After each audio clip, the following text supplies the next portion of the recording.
These are the men and women of Beaver Valley, the bravest of the brave. They fought fearlessly for their country, their city, their community, and for the ideals we share as Americans. They served proudly in World War II, Korea, Vietnam, the Gulf War, Iraq, and Afghanistan. Here, now, are their stories, their own experiences in their own words, the words of the heroes of Beaver Valley. Beaver County natives Don and Sean Snowden are 49-year-old identical twin brothers. Don entered the Marine Corps in 1987 after graduating from high school. 10 months later, his brother Sean entered the Marine Corps as well. My father was a Marine. I had an uncle that was a Marine. It was something that was present in our household a good bit. So then I enlisted in that October, and then I went to boot camp. And shortly after graduation, I didn't want to hang out. I didn't feel that I would stick around or want to go to Parris Island after spending the summertime out having fun. While at Parris Island, Don was screened for the Yankee White program, which places Marines in positions to protect the President and Vice President of the United States. And you would either be in one of the marching platoons, or you would go to the White House, or you would go to Camp David. And I chose to go to Camp David. I was there for the last portion of Ronald Reagan's presidency, and then George H.W. Bush. With Reagan, he had Margaret Thatcher and Prince Charles up there. President Bush, he had got to see Helmut Kohl, which was Prime Minister of West Germany, and then President Salinas was there for the U.S.-Soviet summit with Mikhail Gorbachev, and a number of other like celebrities and people like that. Sean attended Parris Island too, and became a radio operator. He was stationed at 29 Palms, California for 2.5 years with the 5th Battalion, 11th Marines. And the only time I spent away from 29 Palms was once Iraq invaded Kuwait on August 2nd. We flew over and set up a defense perimeter in a position in Saudi Arabia to protect Saudi Arabia 20 days later. So, that all happened really quick. Reality sets in, and it's like, wow, when you sign up for the military, you don't often, or, especially during the time, there wasn't a lot of conflicts that had taken place since Vietnam. So, you didn't think of something like that occurring. And sure enough, it did.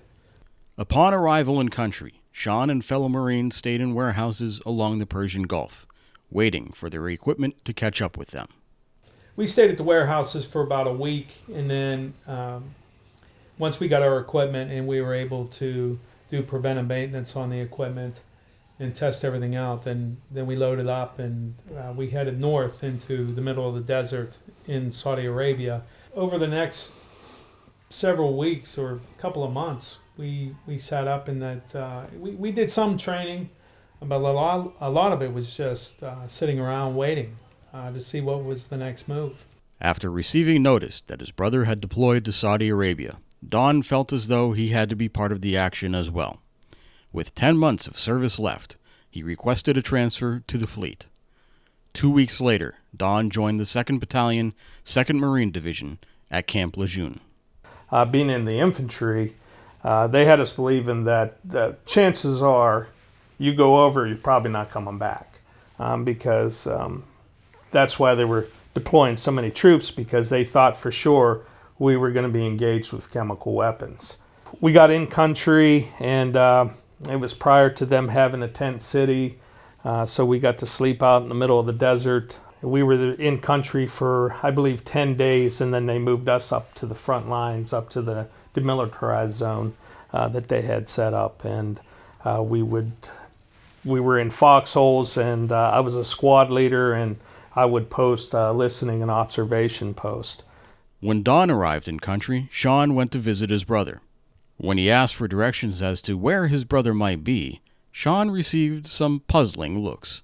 One of my officers had some business at that tent city, they called it, which, it was huge. It was unbelievable how many tents there were. tents. None of that the were. tents were marked. They were all green, so Yeah. it was hard to navigate. So I'm walking around and I'm trying to find out where his unit is, and then finally I ran into a fellow Marine of his, and I'd asked him if he knew where he was or where 2-2 was.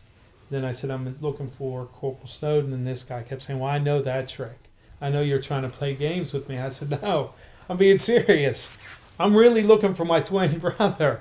He sends me in the opposite direction, and I'm walking forever and ever and ever. And this lieutenant sees me, and he says, Corporal Snowden, are you lost? And I said, well, I am lost, sir, but I'm not the Corporal Snowden you think I am. He said, well, what are you talking about? I said, well, I'm looking for my brother. I'm Sean Snowden with 5th Battalion, 11th Marines. And so he was like, oh, my goodness, you got to be kidding me. So, so we were able to spend that afternoon together. When it became apparent that Iraqi forces were not going to leave Kuwaiti soil, the United States launched a massive bombing campaign. Honestly, it was at night, especially, it was like fireworks going off every night. You hear the booms, then the secondary booms.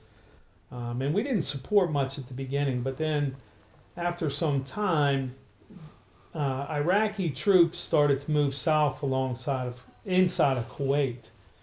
So anyway, they took 6 of our artillery pieces, and we went up to the border we were inside of Saudi Arabia, but we took 6 guns. I was responsible for the communication. I was communicating with a forward observer who was giving me the grid coordinates of the Iraqi position and some of their pieces that they wanted us to hit with the artillery. And each one of our 6 guns fired 20 rounds apiece at a certain grid. It was in the middle of the night, and we were the first ground troops to fire on an Iraqi position inside of Kuwait. Meanwhile, Don's unit was also on the move. We were the tip of the spear. We went through the 2 mine. We were first ones to breach the minefields. We were the first ones off the berm and going through the minefields, and we were successful, obviously, at both breaches. And then we were tasked to go and secure the highway to go in because they were expecting the Tiger Brigade to have to go in to fight in the city and to liberate the city. So we were in there to support them going in. On the way, we knew from satellite images and training that we had done in country, we knew how their positions were set up. We knew exactly how to go to each foxhole and to clear the foxholes.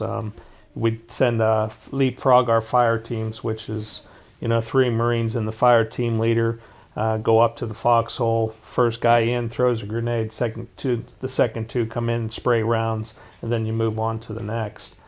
Both Don and Sean encountered an enemy that didn't put up much of a fight. The crazy thing is they didn't have the will. There was absolutely no will in their fight whatsoever. We had bombed them for 30-some days prior to us moving in on them. We had completely cut off their supply train. Some of these guys hadn't eaten or drank water in weeks. So by the time we got to them, the majority of them were wanting to give up. We were starting just to point behind us because there were just too many of them, and it was slowing our movement up to get up to the highway going into Kuwait. So I remember at one point just looking out on that horizon and just endless line of guys giving up. Our mission was to secure Kuwait International Airport, so we were to support that. And the crazy thing was when we were getting ready to breach the minefields, we'd taken position and we were in fighting holes, and they were doing the psych ops with the Iraqi soldiers. They were playing messages in the Arabic language, explaining to them how to surrender. I'll never forget where there were helicopters hovering over our position, and they started playing AC/DC's Back in Black. It was so loud. I just couldn't believe it. They felt that if they could scare them with the music, and they're playing music like AC/DC, Motley Crue, Black Sabbath, all this loud, harsh rock and roll that we loved and we thrived off of, it was firing us up and it was scaring the hell out of them. But after that, we breached the minefields, and then we ran into the burning oil fields, and that delayed our progress for about 6 to 7 hours. Our night vision goggles weren't helpful at all because it was night, and then of course, with the being in the middle of those burning oil fields and the dense smoke and smog, it just we couldn't see anything.